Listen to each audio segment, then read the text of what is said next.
Hello everyone. Today we are going to learn class 8 science chapter 6, that is reproduction in animals. This is the part 3 of this chapter. So before starting the chapter, we will start with the MCQ question. So your question is, what does IVF stands for? In vivo fertilization, in vitro fertilization, C, in vivo fermentation, and the option D is in vitro fermentation. सो हमेशा की तरह अगर आप इस video को and तक देखेंगे तो आपको इस क्वेश्चन का आंसर ज़रूर मिल जाएगा और प्लीज़ अपने जो आंसर्स है मुझे कमेंट बॉक्स में ज़रूर बताएं। Thank you. So we will start with the chapter now. In the previous class we were discussing about fertilization and features जो फीचर्स का फॉर्मेशन होता है एंड उसके बाद हमने ये सब जो था वो इंटरनल फर्टिलाइजेशन के अंदर पड़ा था। ओके एंड हमने इंटरनल फर्टिलाइजेशन जो एक और वे में होती है वो होती है हैंड्स में। प्रीवियस जो पार्ट था उसमें हमने जो फर्टिलाइजेशन का प्रोसेस पढ़ा था वो हमने पढ़ा था किसकी बॉडी के अंदर, फीमेल बॉडी के अंदर, ठीक है। बट ये जो अब हम जो टॉपिक डिस्कस करेंगे इसमें हम इंटरनल फर्टिलाइजेशन के बारे में ही पढ़ रहे हैं। बट ये फर्टिलाइजेशन किस तरीके से होती है कि जो एग होता है वो जो फीमेल होती है वो उसको बॉडी के बाहर दे देती है, एग ले कर देती है और उसके बाद क्या होता है उसको फर्टिलाइज किया जाता है बाद में। तो इसको हम जानते हैं कि कैसा होता है। देखिए आपने देखा होगा हेन्स जो होती हैं वो क्या करती हैं, एग्स ले करती हैं या बेबीज? नो, दे ले एग्स, है ना। और ह्यूमन बीइंग्स एंड काउस इन सबके क्या होते हैं, बेबी होते हैं। ह्यूमंस के बेबीज को बेबी कहते हैं और काउस के बेबी को काफ बोलते हैं, जैसे अभी हमें पता है। तो बट जो क्या होते हैं, जो हेन्स होती हैं वो एग्स ले करती हैं और उसके बाद में जो उनके चिक्स जो होते हैं, जो हेन के बेबीज चिक्स बोलते हैं उनको, वो जो होते हैं वो बाद में होते हैं। तो अब जब फर्टिलाइजेशन होता है तो जाइगोट डिवाइड करता है अपने आप को रिपीटेडली और ट्रैवल डाउन कर देता है कहाँ तक, ओविडक्ट के through, and it travels down many protective layers and are formed around it. अब जो एग होता है उसके ऊपर जो एक प्रोडक्टिव लेयर फॉर्म होती है वो एग शेल होता है। क्या होता है? हार्ड एग शेल, जो हम देखते हैं व्हाइट कलर का शेल जो एग के ऊपर होता है, वो जो होता है उसे प्रोटेक्शन प्रोवाइड करता है सो दैट जब तक वो एग फर्टिलाइज होके पूरा एक चिक में चेंज नहीं हो जाता तब तक वो प्रोटेक्ट रहे। तो जो हार्ड शेल जब फॉर्म हो जाता है एम्ब्रो डेवलप होने के बाद, तो जो एग हैन होती है वो फाइनली एग को अपनी बॉडी से बाहर निकाल देती है। अब जो एम्ब्रियो होता है वो 3 वीक्स लेता है डेवलप करने में एक एग से चिक में। एग से चिक में जब कन्वर्ट होगा उस टाइम पीरियड में हमें कितना टाइम लगेगा? 3 वीक्स लगेंगे कम से कम। तो अब आपने देखा होगा कि जब एग हैन ले कर देती है उसके बाद वो उन एग्स के ऊपर बैठ के उनको सफिशिएंट वार्म, मतलब कुछ अपनी बॉडी से हीट प्रोवाइड करती है। जैसे अगर फीमेल बॉडी के अंदर जब एम्ब्रियो डेवलप होता है फीटस के अंदर, तो क्या होता है कि जो फीमेल की बॉडी होती है वो उसको सारा वार्म न्यूट्रिशन प्रोवाइड करती है। बट हेन्स के केस में ऐसा नहीं हो रहा, वो एग्स ले कर रही है और बाद में जो वार्मथ है, जो एक टेम्परेचर मेंटेन करना है एग को डेवलप होने के लिए, वो सब जो होता है वो हैन जो है वो अपनी बॉडी के थ्रू प्रोवाइड करती है एग्स के ऊपर बैठ के। तो इस तरीके से क्या होता है, जो एग होता है वो चिक में डेवलप होता है। अब आपने ये देख लिया कि जो बॉडी के बाहर भी जो है वो फर्टिलाइजेशन जो है वो किया जा रहा है, ठीक है। तो इसमें क्या होता है, जब चिक कंप्लीटली डेवलप हो जाता है तो वो क्या हो जाता है, एग से बाहर निकल आता है।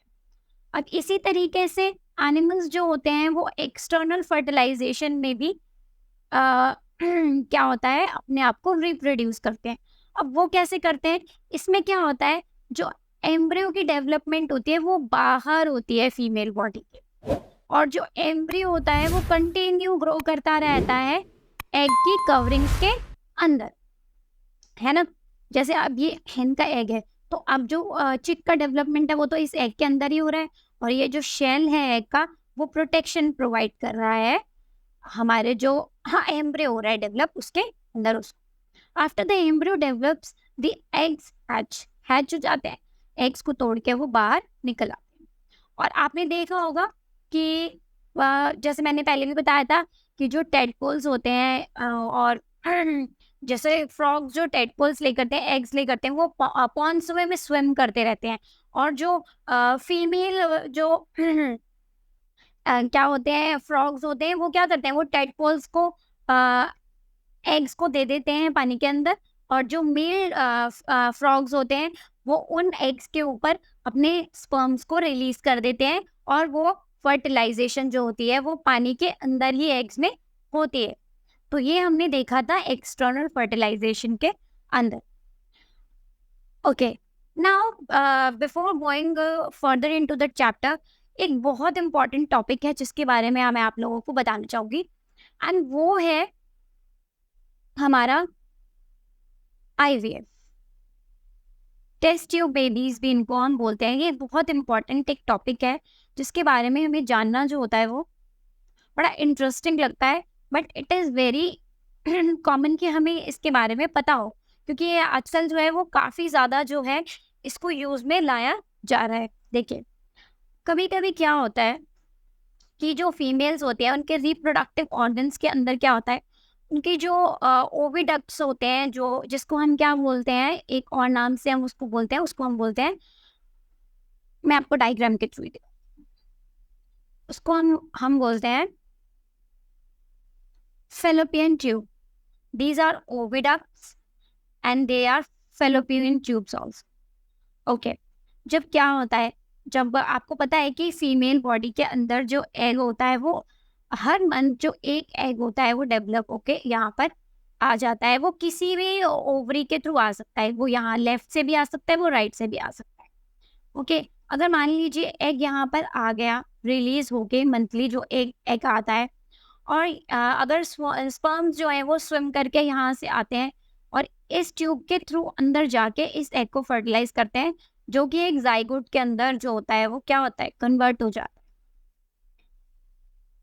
जैसे हमने प्रीवियस पार्ट्स में भी पढ़ा था कि जो मेल होते हैं वो क्या उनका जो रिप्रोडक्टिव एक जो गैमेट होता है वो कौन सा होता है, हमारा sperm. This is sperm. Okay, and जो फीमेल होती हैं वो क्या रिलीज करती हैं, एग, और हम उसे ओवा भी बोलते हैं।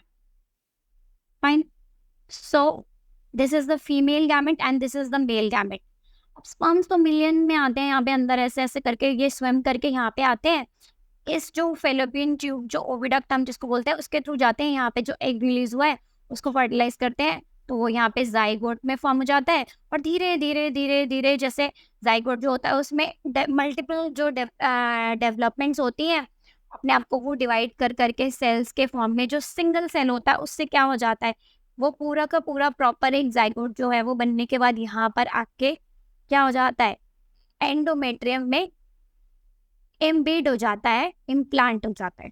ठीक है, और ये जो क्या बोलते हैं एम्ब्रियो होता है वो धीरे धीरे 9 मंथ्स के अंदर पहले फीटस में कन्वर्ट होता है, पूरा उसके बाद पूरा वो डेवलप हो गया, एक पूरा बेबी जो होता है उसमें कन्वर्ट हो जाता है। और after the development is complete, तो जो मदर होती है उस बेबी को डिलीवर कर देती है इस कैनाल के थ्रू।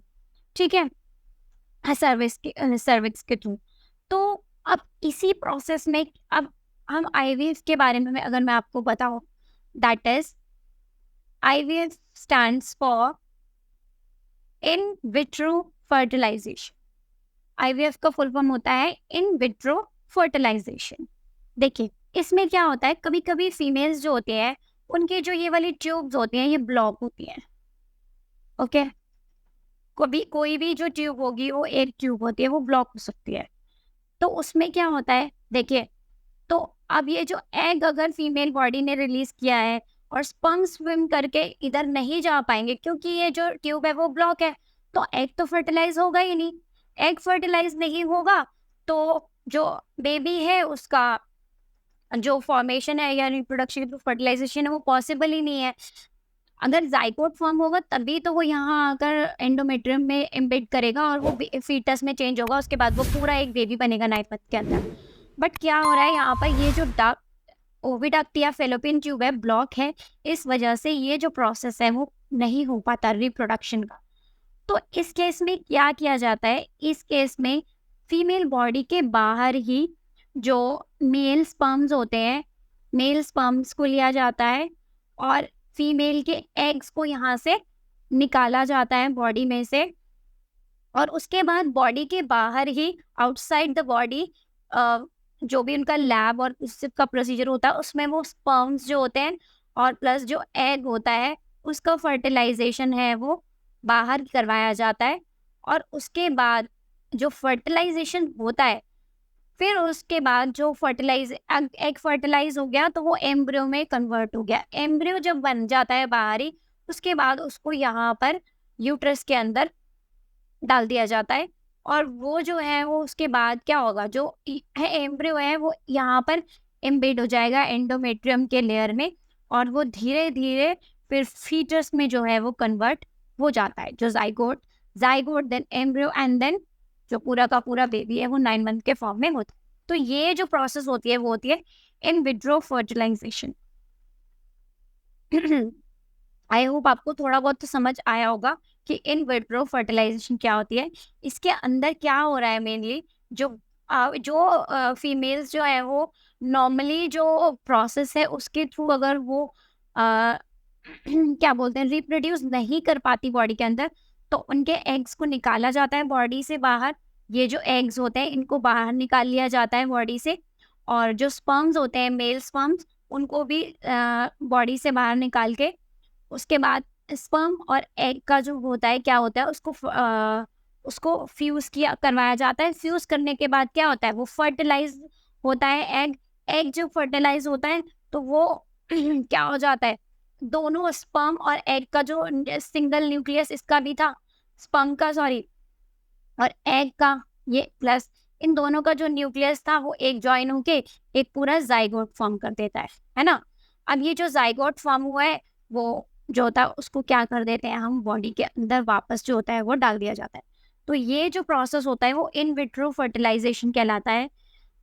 ये एक साइंटिफिक टेक्निक है जिसके थ्रू जो फीमेल्स हैं अगर वो नॉर्मली रिप्रोडक्शन का प्रोसेस अपनी बॉडी के अंदर नहीं कर पाती है किसी भी रीजन से, मान लीजिए उनकी फेलोपियन ट्यूब ब्लॉक है या ये ओविडक्ट ब्लॉक है, तो ये जो प्रोसेस है बहुत ज़्यादा हेल्पफुल है उनके लिए।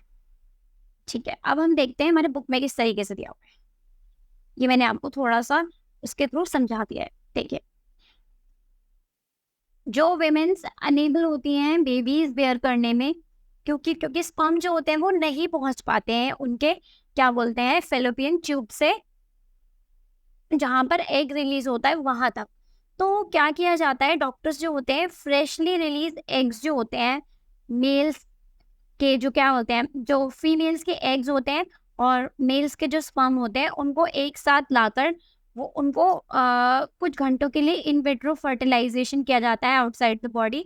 और इसमें क्या होता है, जब फर्टिलाइजेशन होता है तो जाइगोट फॉर्म हो जाता है और उसके बाद अबाउट अ वीक के अंदर इसको बॉडी के अंदर डाल दिया जाता है मदर के यूट्रस में। मैंने जो आपको अभी पिक्चर के थ्रू समझाया था दैट वाज द प्रोसेस।